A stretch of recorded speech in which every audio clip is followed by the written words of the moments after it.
자, 이제 직장을 보도록 할게요. 부천에, 중동에 직장이 많을까요, 적을까요? 이거 보시면 좋아요. 이게 서울과 경기도에 있는 지역의 사업체 수를 전부 다 가져온 거거든요. 사업체 수를 보니까 서울과 경기도에 통틀어서 7위예요. 적지 않고 많은 편이거든요. 사업체 수가 많아요. 근데 종사자 수를 보니까 30만 명이 넘긴 하지만 쭉쭉 강남구, 화성시, 성남시, 서초구, 수원시, 영등포 쭉쭉 내려가서 오히려 7위보다 훨씬 더 아래쪽에 랭크가 되어 있습니다. 이 말은 무슨 말일까요? 그러니까 대기업이 많은 게 아니라는 거죠. 오히려 좀 자영업을 하시는 분들이 많이 있다는 걸 이야기를 하는 거예요. 그리고 여기 보시면 행정구역별 GRDP를 나타낸 거거든요. 이 지역 내 총 생산액을 말하는 거예요. 그리고 이 옆에 있는 1인당 GRDP는 이걸 인구수로 나누게 된 거거든요. 쭉 봤더니 그래도 11위예요. 부천시가. 그래서 돈을 많이 못 버는 건 아니에요. 근데 여기 사업체 수가 7인데 이제 GRDP로 봤을 때 11위 정도가 되죠. 1인당 GRDP로 나눴을 때는 어떻게 될까요? 한참 더 밑에 있는 거예요. 이 말은 뭐예요? 그러니까 1인당 부가가치를 높일 수 있는 일을 하는 것보다 오히려 조금 더 부가가치가 낮은 일을 하는 사람들이 더 많이 있다는 거예요. 그럼 반면에 이천시나 화성시 같은 경우는 뭐가 있을까요? 이천시나 화성시 같은 경우는 1인당 GRDP가 1억이 넘어가요. 여기에 뭐가 있어요? 그쵸. 여기 이천시에는 하이닉스가 있고 화성시에도 삼성 반도체가 있죠. 이렇게 고부가가치 산업을 하고 있는 곳들은 1인당 GRDP가 많이 높아요. 과천시는 어때요?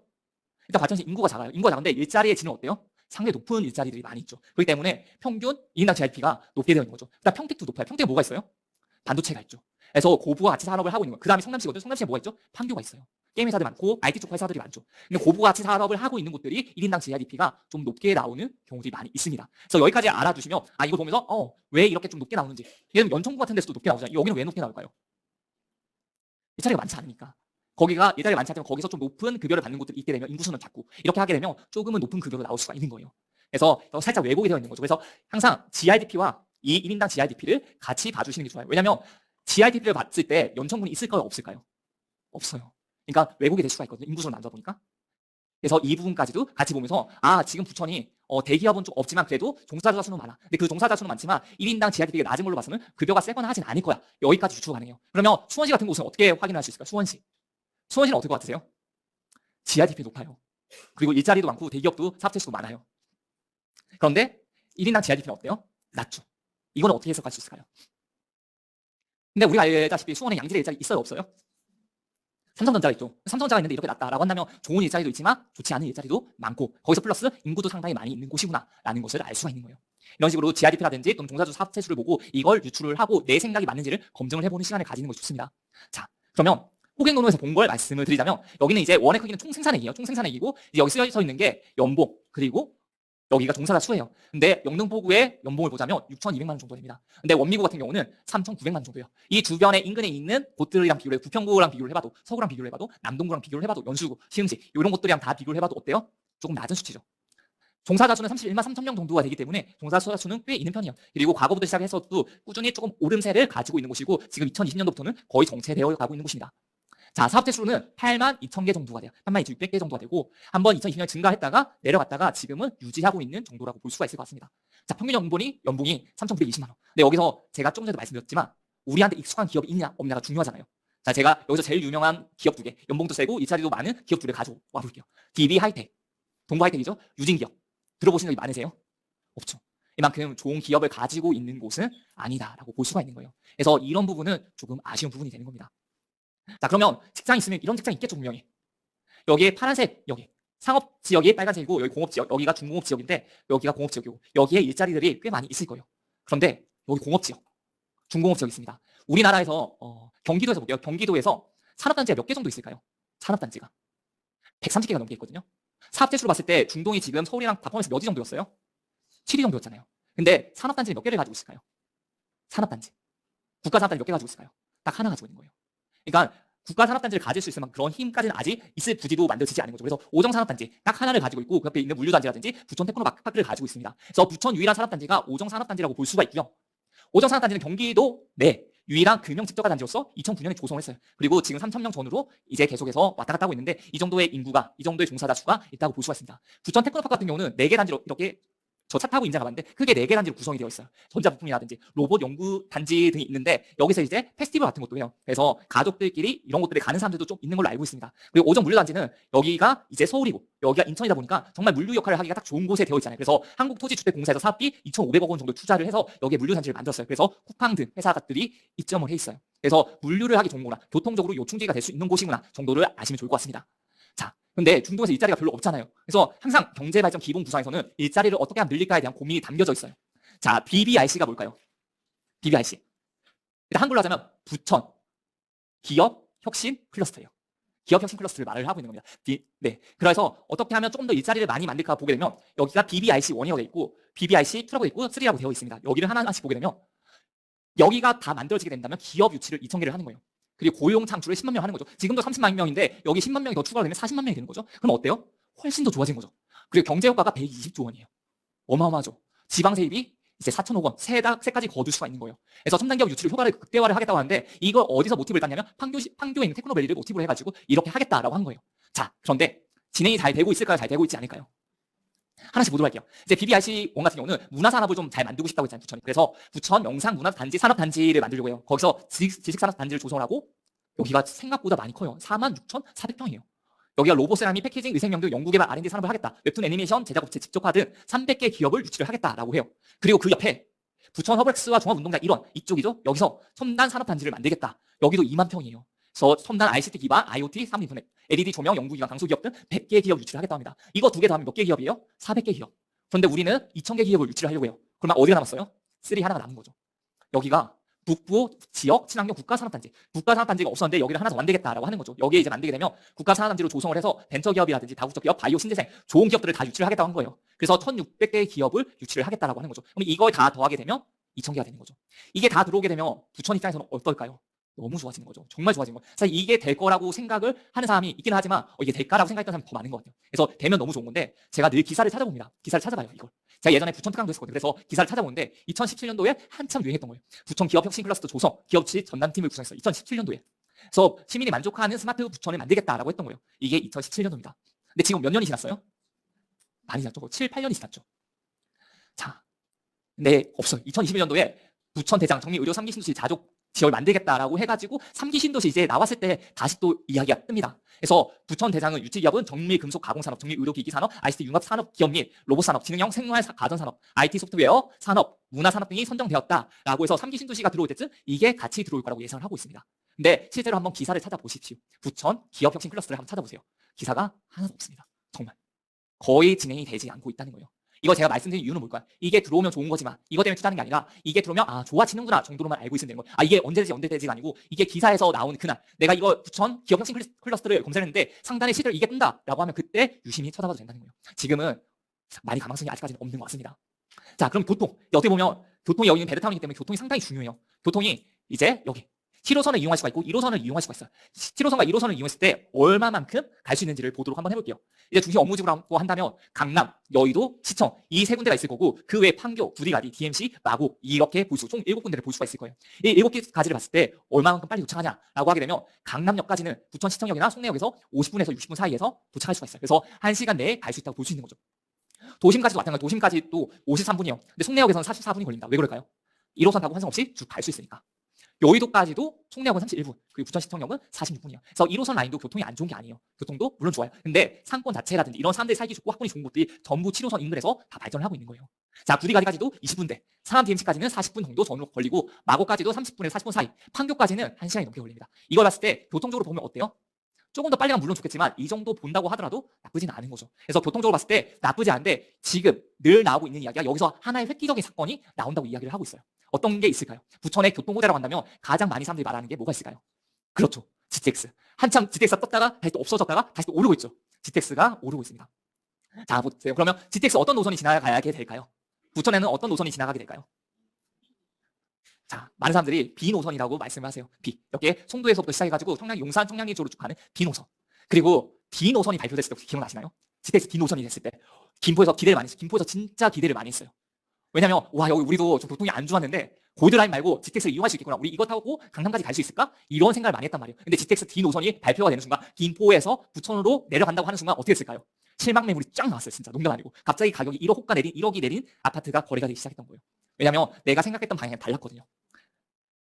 그래서 서부권 2기 신도시, 김포 한강 신도시라든지 인천 검단 신도시의 교통 개선에 투자하겠다. 서부권 강역 급행 장기역에서 부천 운동장역을 신설하겠다 했잖아요. 그래서 여의도 용산 직결 운행 추진을 하는데 여기로 올라가는 노선이었거든요. 근데 이렇게 노선이 되게 되면 그렇게 큰 힘을 발휘하지 못했을 겁니다. 그렇기 때문에 이제 김포에 있는 사람들은 조금 뿔이 났었죠. 뿔이 났던 거예요.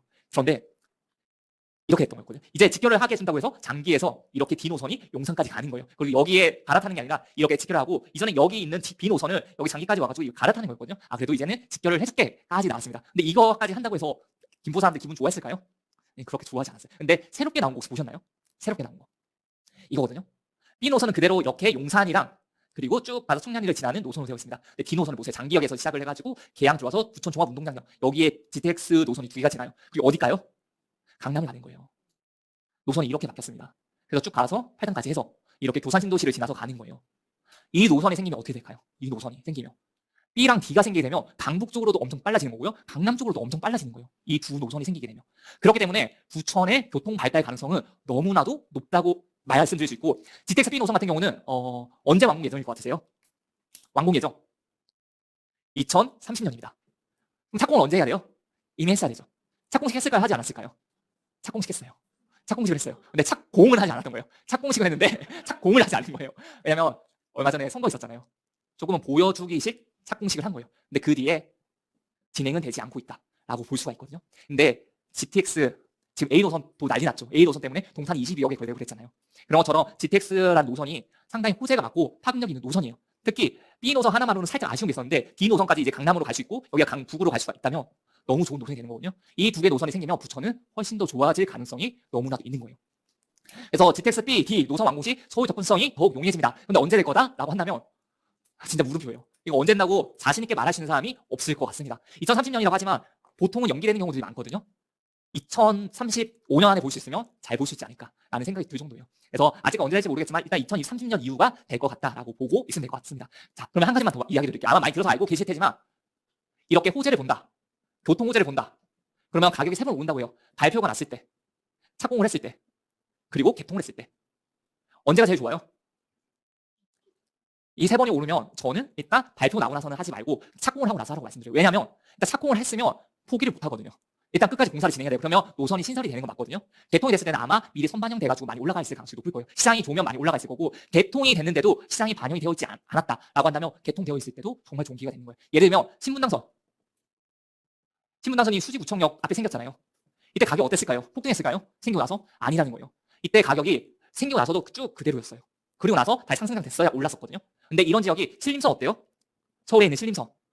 어떻게 보면 좀 세량짜리 좀 작은 노선이긴 하지만 이것 또한 업무지구 여의도까지 가는 거잖아요. 나쁘지 않거든요. 근데 여기 시장이 안 좋을 때 이 인근에 있는 아파트들이 가격이 상당히 저렴했었어요. 근데 가격이 좀 뜨고 나니까 여기가 더 부각돼가지고 인근에 있는 역세권 아파트들이 가격이 많이 올라갔거든요. 이렇게 시장이 안 좋을 때는 개통되고 나서도 오르지 않는 아파트들이 있어요. 이럴 때는 꼭 이거 내가 이 정도 예를 들어서 개통이 됐는데 강남까지 이 정도 걸렸어. 근데 개통이 되지 않았을 때는 더 많이 걸렸는데 이때랑 가격이 똑같아라고 한다면 지금 개통이 됐을 때 걸리는 거리가 40분 정도라면 40분 정도 강남에서 40분 정도 되는 거리 아파트들의 가격을 보세요. 그리고 나서 그 가격을 비교 한번 해보세요. 그래서 나서 개통됐을 때 여기가 충분히 싸다고 생각되면 이 개통됐을 때 매수를 하는 것도 충분히 좋은 방법 중에 하나예요. 자, 다음은 학군으로 넘어가도록 하겠습니다. 부천의 학군. 이렇게 원미구에 있는 학교를 다 가져왔어요. 16개의 학교가 있습니다. 그리고 상동이라든지 중동에 있는 학교들을 색깔을 칠해놨어요. 자, 보게 되면 상동에 있는 아파트 어때요? 다 높게 있죠. 다 상동이에요. 그 다음에 중동, 상동, 역곡동, 중동, 소사동, 중동, 원미동이에요. 그러니까 중상동 쪽에 학교가 많고 또 잘하는 사람도 정말 많이 있는 거예요. 그리고 학업 성취 평가가 90% 넘어가는 게 있죠. 석천중, 라일락 마을에서 갈 수 있는 석천중이 91%예요. 그리고 89%, 87%가 되는 게 상해중학교, 상동중학교거든요. 여기 또한 좋아요. 그리고 특목고 진학을 보게 되면 명수 많은데 특목고 진학률을 볼게요. 특목고 진학률이 6%가 넘어간다? 진짜 잘하는 거예요. 여기 어때요? 상동중학교가 학업 성취 평가는 75%예요. 근데 특목고 진학률은 7% 가까이 돼요. 어때요? 잘하는 거거든요. 그럼 여기는 전체적으로는 별론데 상위권 학생들이 많이 포진해 있다는 걸 알 수 있는 거예요. 반면에 전체로 좋은 석천중학교 같은 경우는 4%대예요. 4%대는 어떨까요? 좋은 거예요. 4%대도 좋고 2%대 넘어갔을 때보다 그래도 좀 하네? 4% 오 좋네? 6% 넘어가면 쌍따봉을 줄 수 있는 거예요. 괜찮은 거거든요. 자, 그래서 6% 넘어가요. 그리고 삼원중학교, 여기 심원중학교도 여기도 4.3%죠. 그리고 석천중학교가 4.1%. 이런 데도 꽤 좋은 학교라고 볼 수가 있습니다. 특목고 진학률로 봤을 때는. 그리고 학업성취 평가로 봤을 때는 상동에서 거의 휩쓸고 있다라고 볼 수가 있는 거예요. 자, 여기 이제 지도에 한번 입혀서 보도록 할게요. 여기 석천중, 라일락마을 여기 있는 거죠. 그래서 석천중 있는 데가 이렇게 높아요. 그래서 사람들 선호도 높죠. 왜냐면 여기 학교도 좋은데 여기 상공까지 잘 이용할 수 있으니까 너무 좋은 거예요. 자, 그리고 여기 상해중, 상동중, 그리고 부인중, 중중 여기가 이제 전부 다 85% 넘어가는 학교들이에요. 근데 여기가 중동 쪽인데 중동에서 이제 85% 넘어가는 학교가 중중 하나밖에 없어요. 그리고 여기 중원중이고 여기 심원중, 대남중, 부명중, 상도중, 부천중 두 곡 중 있는데 제가 좀 앞에서 말씀드렸을 때 개남 학군이 있다고 말씀드렸어요. 이 개남중이 여기 있는 미리네 마을이 있는 쪽에서 갈 수 있는 학교거든요. 여기가 예전에는 명문이었어요. 그래서 왜냐면 그렇게 될 수밖에 없었던 게 여기 아파트가 없었다고 생각해 보세요. 여기는 90년대 들어왔고 여기는 2000년대 들어왔잖아요. 이 아파트가 들어오기 전에는 부자들이 좀 어떤 아파트에 살았을까요? 여기 아파트에 살았던 거예요. 그래서 학업에 신경을 엄청 많이 썼어요. 근데 새 아파트가 생기니까 어때요? 그쪽으로 이사를 많이 갔었거든요. 그러니까 거기 학원가도 생기면서 여기가 공부를 잘해지게 생긴 거예요. 그래서 여기에는 기존의 학군이 좋았지만 조금 더 상동 쪽으로 많이 뺏겼다라고 볼 수가 있는 거예요. 근데 여전히 여기 보시면 개남중학교 특목고 진학률이 3.2%죠. 나쁘지 않은 거예요. 그래서 학부모들이 이제 학교를 선택할 때 일단 상동 쪽을 많이 선택을 해요. 그래서 전세가 먼저 빠지는 것도 아파트 가격이 먼저 올라가는 것도 상동 쪽에서 먼저 빠지고 있는 거예요. 그 다음에 이제 여기 이쪽 라인들이 빠지기 시작하는 쪽. 그래서 똑같은 조건이라면 개남 학군이 그래도 괜찮으니까 여기 미리네 마을 쪽으로 이사를 하시는 분들도 많이 있습니다. 그리고 여기 목련마을이라고 공무원 아파트가 있거든요.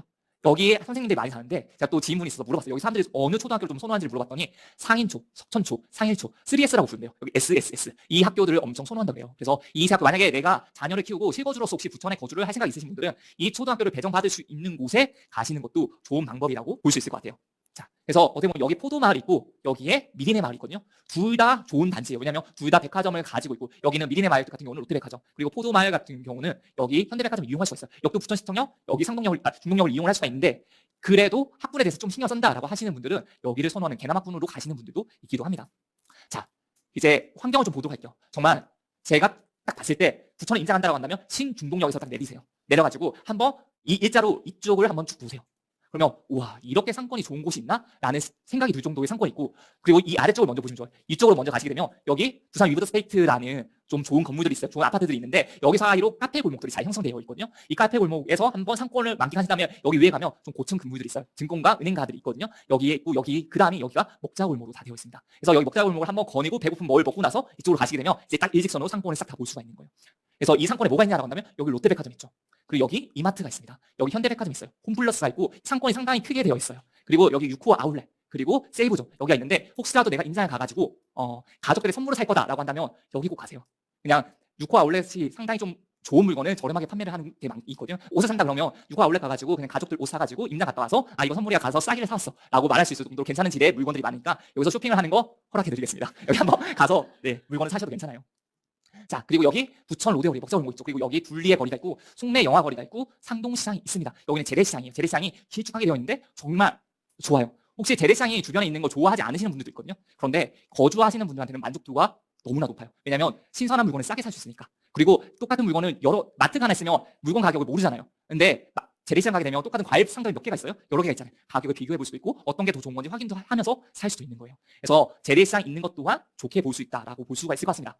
그리고 여기 부천중앙공원 있고 춘천향대학병원 있고 그리고 상동 호수공원이 위치해 있습니다. 그래서 요약 정리를 하자면 여기 백화점이 2개 그리고 아울렛이 2개 마트가 2개가 있습니다. 그리고 상동시장까지 해서 편의시설이 상당히 잘 갖춰져 있어요. 그리고 공원 문화시설까지도 CGV나 롯데시네마 포함해서 부천중앙공원, 상동 호수공원까지 있고 의료시설은 춘천향대학병원이 있다고 볼 수가 있어요. 자 다음은 조금 전세가에 영향을 미치는 공급을 좀 보도록 할 텐데요. 지금 여기가 호갱노노에서 보는 3년치를 다 긁어온 거예요. 3년치의 공급입니다. 원미구 어때요? 부천시의 원미구 3년 동안에 104세대가 있습니다. 3년 동안. 오정구는 759세대예요. 소사구는 2419세대입니다. 공급 많아요 적어요? 너무 적죠. 근데 인근에 있는 지역 중에 광명시가 18,500세대 그리고 서구가 3만 세대 미출구가 10,000세대 정도씩 해가지고 좀 많은 양을 가지고 있긴 해요. 근데 부평구 어때요? 바로 옆에 있는 부평구랑 영향을 많이 끼치는데 부평구는 어때요? 4,000세대 정도밖에 안 나는 거예요 이제. 그러니까 인근에 있는 지역들 중에서 부평구랑도 연관이 많은데 부평구 쪽은 줄어들고 있고 그리고 광명에서는 조금 아직까지 남아있기 때문에 광명 쪽 공급이 있을 때는 좀 조심하면 되는구나라고 보면 될 것 같고 그리고 원미구의 이제 공급을 보니까 104세대가 2025년 10월에 하나가 있어요. 100세대. 그리고 소사구에 있는데 2024년도에는 4개 단지가 있는데 큰 세대는 없어요.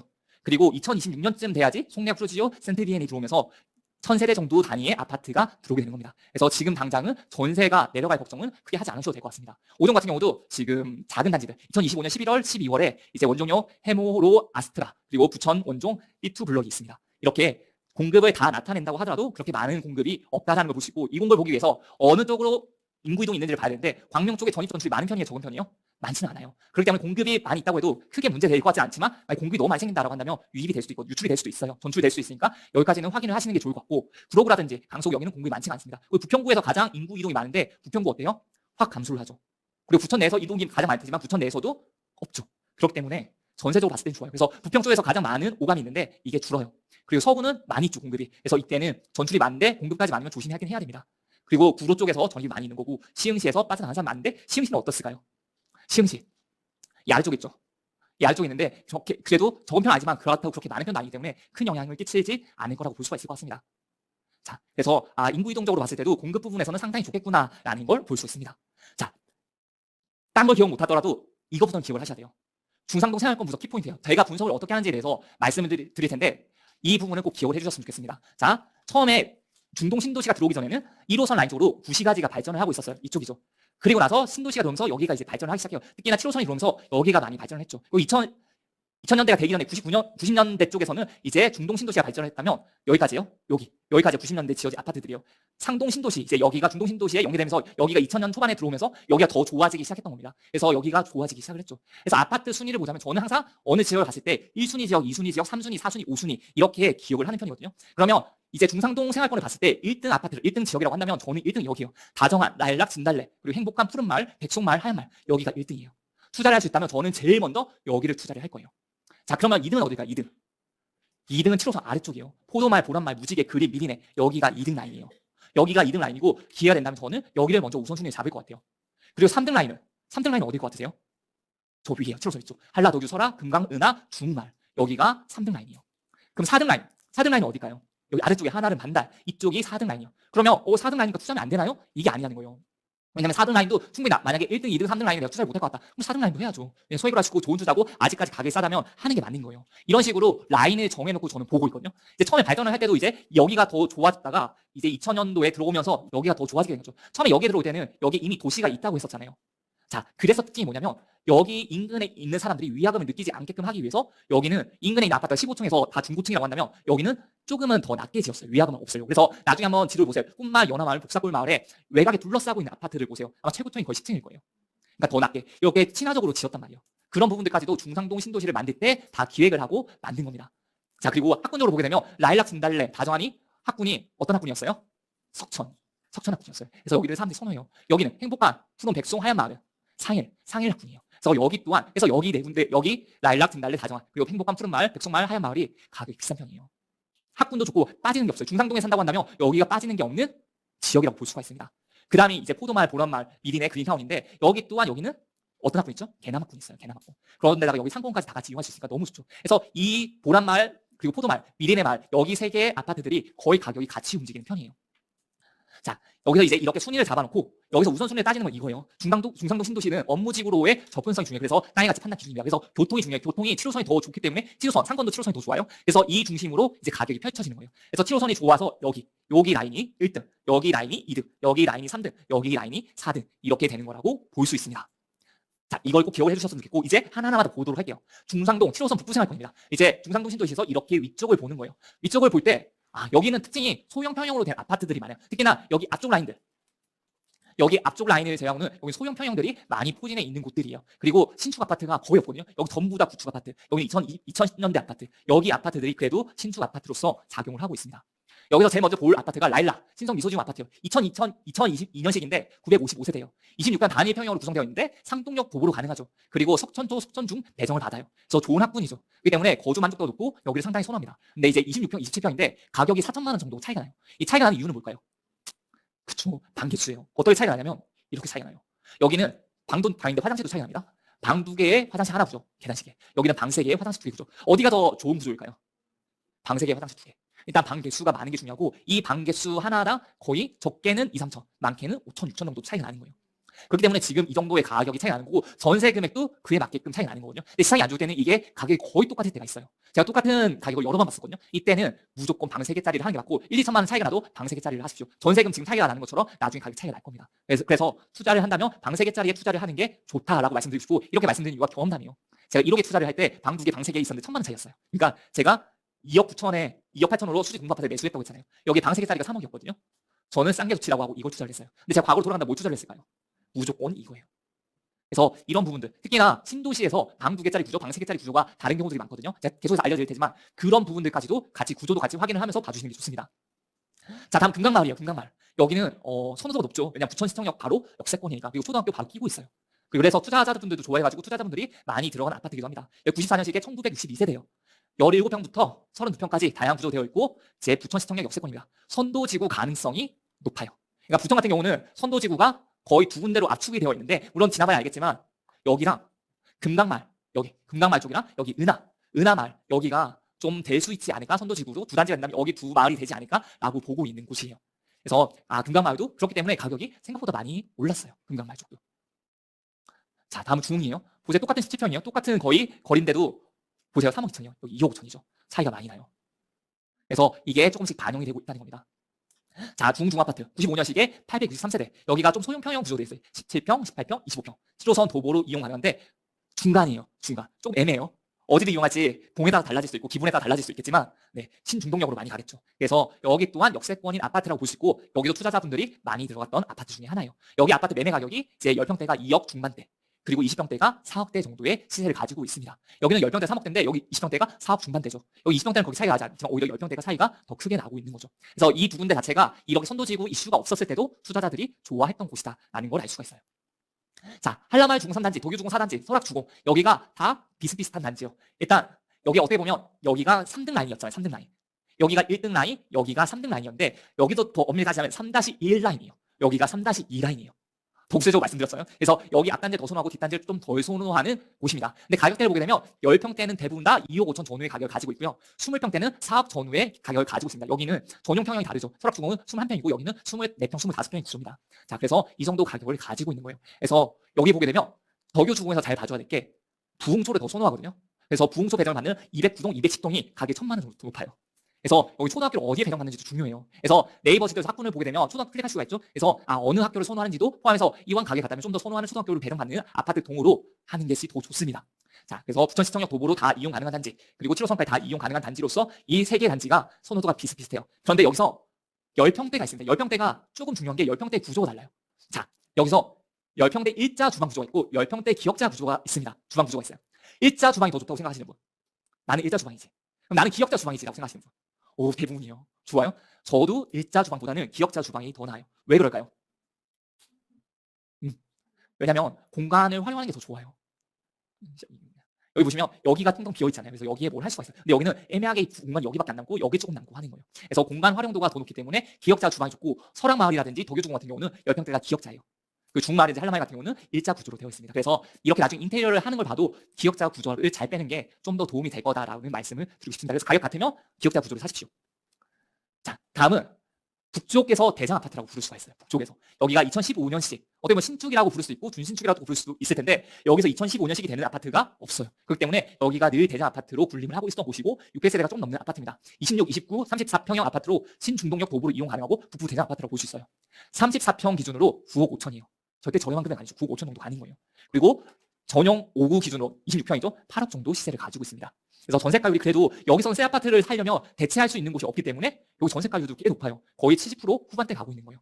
그래서 선호도 또한 높다고 볼 수가 있는 거죠. 그래서 이렇게 신축 아파트가 없는 중소형 아파트로 있는 단지들 속에서도 신축 아파트와 상동 쪽에 있는 아파트들이 선호도가 많이 높다는 걸 알 수가 있고 지금 선도지구로 좀 되고 있는 금강마을이라든지 은하마을 쪽은 가격 상승폭이 다른 곳들보다 더 크다는 걸 알 수 있습니다.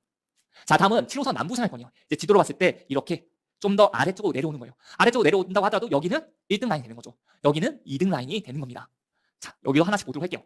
자, 여기 행복한 금호 어울림 아파트요. 2002년식에 422세대예요. 35평 단일평형으로 상동역, 바로 위에 있는 상동역으로 도보 이용 가능합니다. 상일초랑 상일중학교 학군이에요. 자, 아래쪽에서는 상일초와 상일중 좋다고 했잖아요. 여기 배정을 받는 아파트예요. 그래서 선호도가 높고 여기가 9억 5천이에요. 좀 전에 북부 신축이었던 비슷하죠, 가격이. 여기가 오래된 아파트지만 그만큼 선호도가 있다고 말씀을 드릴 수가 있는 거예요. 자, 9억 5천에 전세가율은 낮아요. 전세가가 53%이기 때문에 투자로 만약 진행하기는 조금 어려운 면이 있습니다. 자, 그리고 백송풍림 아이원 여기를 보세요. 백송풍림 아이원도 상해초 상해중학군이거든요. 근데 여기는 26평 단일평이에요. 상동역 도보로 가능하지만 거리는 어때요? 여기 두 블럭 정도 더 가야 되니까 훨씬 더 거리가 먼 게 있죠. 그런데 가격이 어때요? 5억 4천이 되는 거예요. 여기 구조도 괜찮거든요. 근데 5억 4천이에요.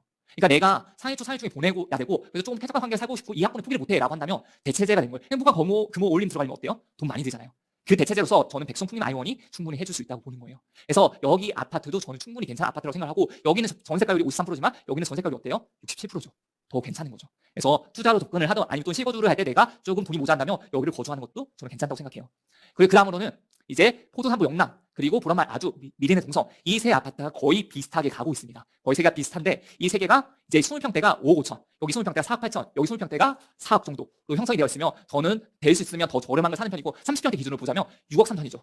그리고 여기 5억 8천입니다. 5천만 원 정도가 차이 나죠. 여기 30대가 6억이에요. 여기는 3천만 원 정도 차이가 납니다. 위치적으로 봤을 때 여기 앞동이나 여기 뒷동이랑 차이가 날 수 있겠지만 가격은 포도 3부 영남이 조금 더 위에 서 있죠. 그러면 이 두 개가 있을 때 미래대 동성은 얘를 따라잡을까요? 아니면 이 뒤처진 채로 가만히 있을까요? 따라가는 경우가 대부분이에요. 그래서 저라면 조금 더 저렴한 걸 매수를 한다는 거예요. 그리고 여기는 개남 학군이기 때문에 개남 학군 또한 좋은 거죠. 이 세 개가 거의 트라이앵글로 거의 비슷하게 흘러간다. 누가 먼저 가게 되면 그 다음 따라가는 애들, 그 다음 따라가는 애들. 포도 3부 영남이 먼저 치고 가는 경우가 많은데 얘가 따라가잖아요. 그러면 미래의 동성이 따라가고 그 다음 보란말 아주가 따라가는 형국을 취하고 있는 거예요. 그래서 이 세 개의 라인도 같이 봐주시면 좋을 것 같습니다. 그리고 투자적으로 봤을 때 여기도 30평대를 투자를 하면 좋긴 하거든요. 근데 만약에 30평대 하기 어렵다라고 하면 20평대도 나쁘지 않아요. 그래서 투자를 할 수 있다면 저는 1등 라인에서 사실 투자를 하는 게 쉽지가 않거든요. 그래서 2등 라인에서 이 세 아파트를 잘 보고 있는 것도 투자하는 데는 도움이 될 수 있다고 봐요. 왜냐면 지금 20평 같은 경우는 81%예요. 지금 전세가가 많이 올라와 있죠. 1억 정도면 투자를 할 수가 있습니다. 근데 여기가 전세가가 더 올라오면 어떻게 되죠? 더 좋은 금액으로 투자를 할 수도 있겠죠. 이런 걸 보셔야 된다는 거예요.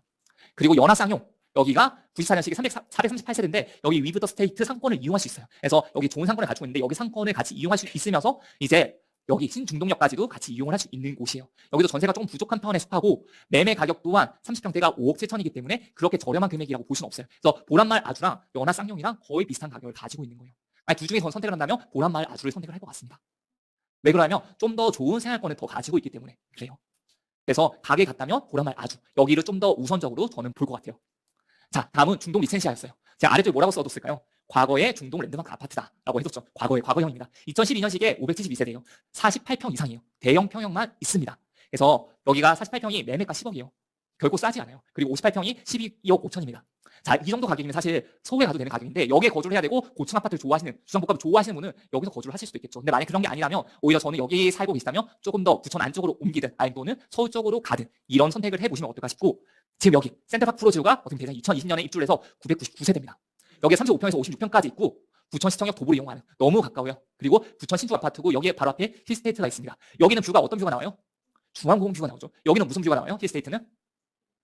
센트럴파크 프루지오 뷰가 나오죠. 그렇기 때문에 뷰로 봤을 때 살짝 아쉬운 게 있어요. 그래서 가격대가 거의 오피스텔 가지만 센트럴파크 프루지오가 연식은 좀 더 된 아파트거든요. 근데도 가격이 좀 더 높은 게 있어요.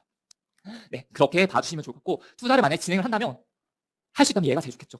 얘가 제일 좋아요. 그 다음엔 1등 도시, 그 다음에 여기, 그 다음 여기. 여기는 투자를 하기는 조금 애매해요. 근데 여기는 전세로 살고 싶어 하시는 분들도 많기 때문에 전세가율은 낮은 편은 아니에요. 이 정도 고가 아파트인데 지금 전세가율이 75% 높은 편이거든요. 수요는 있다고 볼 수가 있습니다. 자, 다음은 중상동 1호선 북부생활권이요. 자, 여기서 보게 되면 우리가 항상 말하는 4등 지역이 4등. 여기 4등이죠. 여기 4등 마을이 있는데 사랑마을이 좋거든요. 사랑마을이 조금 떨어져 있지만 좋아요. 근데 여기는 매매 가격이 비싸요. 좀 더 좋다고. 그래서 전세 가격이 올라와도 항상 매매 전세 차이가 좀 크게 벌어졌던 곳이라 투자가 어렵습니다. 근데 하나는 마을과 이제 이렇게 반달 마을이 있는데 어디가 더 좋을까요? 두 개 중에 어디가 더 좋을 것 같으세요? 하나는 마을, 반달 마을. 반달 마을. 반달 마을이 더 좋아요. 반달 마을을 선택하셔야 되는 거예요. 왜냐하면 1호선 역세권이니까. 여기는 하나는 마을은 1호선 역세권, 7호선 역세권 딱 거의 중간보다 조금 더 아래쪽에 치우쳐 있긴 한데 여기가 어려워요. 지하철 타려면. 그렇기 때문에 오히려 좀 더 치우쳐져 있는 게 더 낫다라고 볼 수가 있고 하나는 마을보다 투자를 할 수 똑같은 가격이라면 저라면 반달 마을 쪽으로 투자를 하는 게 더 우선이라고 봐요. 그리고 하나는 마을과 반달 마을 같은 경우는 투자자분들이 조금은 많이 들어와 있는 곳이라고 볼 수 있습니다. 자, 하나는 라이프 현대를 먼저 보도록 할게요. 93년식이에요. 1236세대. 이제 하나름과 라이프와 현대에서 만든 아파트로 컨소시엄으로 만들었어요. 그래서 좀 아파트가 어딘지에 따라서 좀 차이가 나고 현대가 조금 더 가격이 더 비싼 편이에요. 93년식에 전세가 넘어가는 아파트. 그래서 23평부터 32평까지 다양한 평형대를 가지고 있습니다. 더블 역세권이지만 그냥 역세권이 더 낫겠죠. 더블 역세권보다. 애매한 것보다는 한쪽으로 몰아주는 게 더 낫다고 볼 수가 있어요. 그리고 상동초로 갔는데 제가 상동초를 빨간색으로 쳤습니다. 왜 이렇게 했을까요? 제가 앞에 3S 초등학교라고 먼저 말씀드렸잖아요. 거기는 너무 좋은 학교고 근데 좋은 학교인 만큼 집값도 비싸요. 그런데 여기 학교 또한 괜찮아요. 초등학교인데. 만약에 내가 아이를 초등학교로 보내고 싶은데 여기가 집값이 부담이 된다면 이쪽 근처로 보셔야 돼요. 여기는 방과후 학교가 진짜 잘 되어 있는 곳이거든요. 그래서 또 학부모들의 선호도가 높고 영어를 특히 좀 잘 알려준다고 해요. 자, 그 옆에 있는 바로 하나름, 상안, 동화, 동성 이 세 개의 아파트입니다. 여기가 1994년식에 1428세대고요. 더블 역세권 상동초를 진행할 수 있는 곳이에요. 여기가 25평에 3억 4천 그리고 32평에 5억입니다. 이 아파트랑 비교를 했을 때 어때요? 가격이 거의 비슷하죠. 그리고 20평대랑 비교를 했을 때도 거의 비슷합니다. 이 두 개가 거의 비슷하게 흘러간다면 볼 수 있고요. 여기 아파트 또한 1억 이내로 투자를 진행할 수 있겠죠. 여기 또한 1억 이내로 투자를 할 수가 있습니다. 그래서 지금 이 아파트를 만약 투자를 한다라고 한다면 3억 4천 정도에 내가 더 좋은 아파트를 살 수 있는지 또는 8천만 원으로 더 좋은 단지를 살 수 있는지 이게 네 번째잖아요. 단지 순위로 봤을 때 네 번째 지역인데 첫 번째도 두 번째, 세 번째 지역에 1억 이내로 살 수 있는 게 있다라고 한다면 두 번째, 세 번째 지역에 사는 게 더 좋겠죠. 근데 거기서 이제 단 하나가 없다라고 한다면 4등 지역으로 넘어올 수가 있는 거죠. 자, 그 아래쪽에 반달 권역입니다. 반달 권역이 좀 더 좋아요. 그래서 16평을 봤더니 2억 2천, 21평을 봤더니 3억 3천, 23평을 봤더니 3억 6천 정도가 돼요. 그런데 가격을 보세요. 여기 3억 2,500이죠. 가격이 좀 더 비싸죠. 이 가격에 맞는 거예요. 근데 이전에 이 가격이 역전됐던 게 많았었거든요. 역전이 됐다면 저는 바로 반달 권역을 매수를 합니다. 자, 그 다음에 큰 아파트가 있어요. 중동 팰리스 카운티라는 아파트가 있습니다. 여기가 2009년식이에요. 어떻게 보면 준신축 아파트죠. 3.90세대 대단지 아파트예요. 여기가 원래 어떤 자리였을까요? 부천 주공아파트였어요. 주공아파트 자리인데 주공아파트를 재건축해서 만들었어요. 그래서 24평부터 49평까지 있는데 여기 도로가 하나가 크게 뚫려 있거든요. 완전 큰 건 아니지만 일단 도로가 좀 크게 뚫려 있어요. 이렇게 다닐 수 있는. 그래서 단지가 좀 분절이 되어 있어요. 그리고 여기가 부천 상동시장이 있어가지고 시장, 재래시장을 좀 이용하기 편한 곳이라고 볼 수가 있습니다. 여기 가격대가 이제 49평이 10억이 넘어가요. 근데 우리가 아는 보통 30평대는 6억대 가격을 형성을 하고 있습니다. 그러다 보니까 여기 있는 4등 라인들보다는 가격이 좀 더 비싸죠. 그래도 준신축이기 때문에 조금은 높은 가격을 형성하고 있습니다. 여기 보시면 34평, 35평인데 34평이 6억 5천, 35평이 6억 4천이에요. 이거 왜 그럴까요? 여기는. 여기가 그런 이유는 구조예요. 여기가 방 3개, 화장실 2개짜리 구조는 괜찮은데 여기 구조가 이면탕으로 되어 있어요. 그러니까 여기에 보통 우리가 거실이 하나가 있으면 거실이 하나가 짜 있고 여기는 활용할 수 있는 공간으로 되어 있잖아요. 이렇게 되어 있다 보니까 만약에 내가 집 구조를 인테리어를 한다고 했을 때 TV 어디 놓고 싶으세요? TV 어디 놓고 싶으세요? 소파 어디 놓고 싶으세요? 애매하죠. 그래서 이 구조를 선호하지 않는데 만약 이 구조가 가격이 많이 저렴해졌다. 제가 실제로 봤을 때 3, 4천 저렴해진 경우도 있었거든요. 저는 그렇다면 이거 선택을 합니다. 왜냐하면 전세 가격은 거의 비슷하기 때문에. 그럼 투자금을 훨씬 더 줄일 수 있겠죠? 우리가 청약을 할 때도 A, B, C 타입이 있다고 했을 때 좋지 않은, 당첨이 돼야 된다면 좋지 않은 타입을 선택하라고 하잖아요. 똑같은 거예요, 아파트도. 어쨌든 전세 가격은 거의 비슷하게 올라가고 만약에 좋은 타입이 올라가게 되면 더 좋은 타입도 같이 올라가기 때문이에요. 그래서 이거 전략적으로 봐야지 나는 이거 안 돼, 이거 구조 안 좋아서 안 돼, 이게 아니라는 거예요. 구조가 좋지 않더라도 내 투자금을 훨씬 더 줄일 수 있다면 좋지 않은 것도 선택을 할 수가 있는 거죠. 예를 들어서 똑같은 거예요. 방 3개에 화장실 하나 구조, 방 2개에 화장실 하나 구조가 있어요. 근데 얘가 4억에 3억이에요. 근데 얘가 3억 5천에 얘가 또 3억이에요, 전세가. 어떤 거 선택하실 거예요? 이거 곱하기 2 하는 게 더 나은 거예요. 아시겠죠? 그래서 구조를 보되 구조에 너무 매몰되면 안 된다. 이렇게 보면 나 무조건 방 3개에 화장실 하나짜리 해야지. 이렇게 생각하시는 분들이 많단 말이에요. 근데 여기에 매몰되지는 마시라고 말씀드리고 싶어요. 어쨌든 전세 가격이 그렇게 차이가 나지 않는다면 더 저렴한 거 사서 하는 것도 괜찮다라고 말씀드리고 싶습니다. 자, 그러면 중동 신도시 가격의 특징, 시세의 흐름을 좀 보도록 할게요. 자, 여기 부천이죠. 여기 보란말 아주 아파트가 있습니다. 그리고 여기 반달마을 극동 있습니다. 여기는 보란마을의 부천시청역 7호선까지 역세권이긴 하지만 거리가 좀 꽤 되죠. 여기 반달마을 극동 같은 경우는 초역세권입니다. 여기는 신도초 부명중학군 그리고 부천시청 도보로 가능하고 좀 대단지 아파트예요. 근데 여기 또한 대단지 아파트로서 부인초 부인중 바로 옆에 있는 학교거든요. 여기에 배정 닿습니다. 그리고 송내역 급행을 이용할 수 있는 그 지하철을 이용할 수 있는 곳이고요. 이 두 개의 가격 어떻게 될 것 같으세요? 만약 두 개 어떤 걸 사시겠습니까? 초역세권을 사시겠습니까? 아니면 나는 그래도 멀어도 7호선을 간다라는 걸 하시겠습니까? 이런 경우들이 많을 거예요. 이제 이런 걸 선택을 하셔야 되는 거예요. 자, 실제로 보란말 아주가 조금 더 높고 저 같으면 저는 보란말 아주를 선택을 해요. 그래서 제가 기준을 드린 거예요. 여기가 1등 라인이죠. 여기 무슨 라인이에요? 2등 라인. 여기 3등 라인, 여기 4등 라인이잖아요. 아파트 가서 물론 역전을 하는 경우도 있겠지만 저는 오히려 여기가 학군도 편의시설도 이용하기 편하고 지하철에서 조금 먼 정도니까 저는 여기를 선택을 할 것 같고 시세를 보다도 얼마 차이 나지 않아요. 거의 점 하나 더 찍힌 정도긴 하지만 그래도 한 5천만 원 정도는 차이가 나요. 종고점 기준으로. 그래서 가격이 똑같다면 지금도 가격이 거의 비슷한 정도로 가고 있다고 한다면 저라면 보란말 아주를 선택을 하는 것이 더 좋다고 생각합니다. 이 이유를 잘 보세요. 1호선 대 7호선 생활권에서 어떤 생활권이 더 좋냐고 했을 때 7호선 생활권이 더 좋아요. 그리고 7호선이 더 좋아요. 그리고 생활 편의시설이 많냐 적냐를 따졌을 때 생활 편의시설이 많은 게 더 좋겠죠. 그런 지역을 만족하는 게 보란말 아주예요. 왜냐하면 반달마을 극동 같은 경우는 일단 1호선을 이용을 하죠. 두 번째 생활 편의시설이 조금은 떨어지는 거죠. 7호선 라인보다. 이 관점에서 비교를 해주시면 좋을 것 같습니다. 자, 다음 가볼게요. 다음은 이 4개입니다. 포도, 삼보, 영남, 은하주공 2단지, 덕유주공 4단지, 반달 권역. 이 4개 중에 어떤 걸 제일 먼저 사시겠습니까? 자, 어디를 먼저 사시겠습니까? 대답을 하면 안 돼요. 왜냐면 가격을 모르잖아요. 근데 만약 가격이 다 비싸다. 가격이 비싸다라고 한다면 어디를 사는 게 좋을까요? 포도, 삼보, 영남? 여기. 근데 은하주공은 어때요? 자, 순위를 한번 따져볼게요. 보세요. 여기는 94년식에 1836세대. 근데 여기는 방 3개 그리고 투베이 계단식이에요. 근데 은하주공 같은 경우는 비슷하지만 여기는 복도식이에요.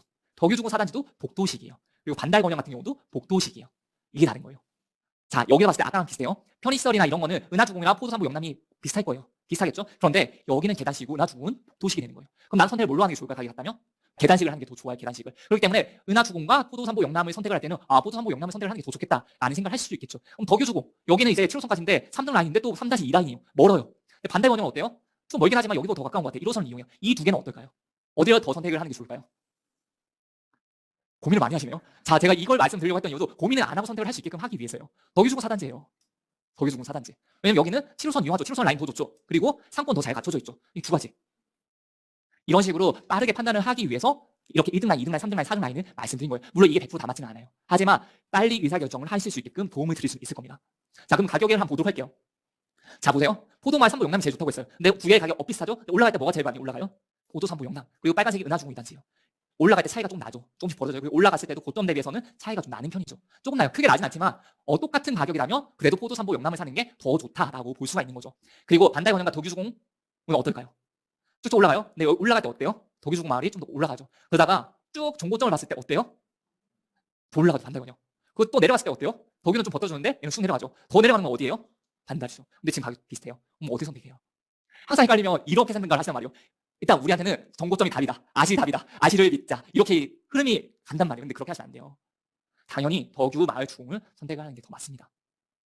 그렇게 선택을 하셔야 돼요. 근데 정고점 보게 되면 분명히 이 두 개 없고 이 두 개만 덕유 마을 주공이나 주공사단지랑 그리고 반달 건영을 두 개를 비교를 한다면 아마도 반달 건영 선택을 하시는 분들이 있을 거예요. 근데 저라면 7호선 라인을 선택을 할 겁니다.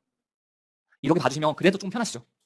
그래서 볼 때 역세권이냐 비역세권이냐 보면 저는 역세권을 선택을 하죠. 계단식이냐 복도식이냐 보게 되면 계단식을 선택을 합니다. 생활 편의 시설이 맞냐 적냐를 따지면 많은 쪽 선택을 하게 되는 거예요. 이런 식으로 중동 신도시의 가격을 파악하게 되면 앞으로 중동 신도시 가면 가격 파악하기가 어려울까요? 쉬울까요? 쉬워야 돼요. 제가 이렇게 알려주려고 얼마나 고민을 해가지고 만든 건데 쉬워야 돼요. 자, 이것까지 해서 중동 신도시를 마치도록 하겠습니다.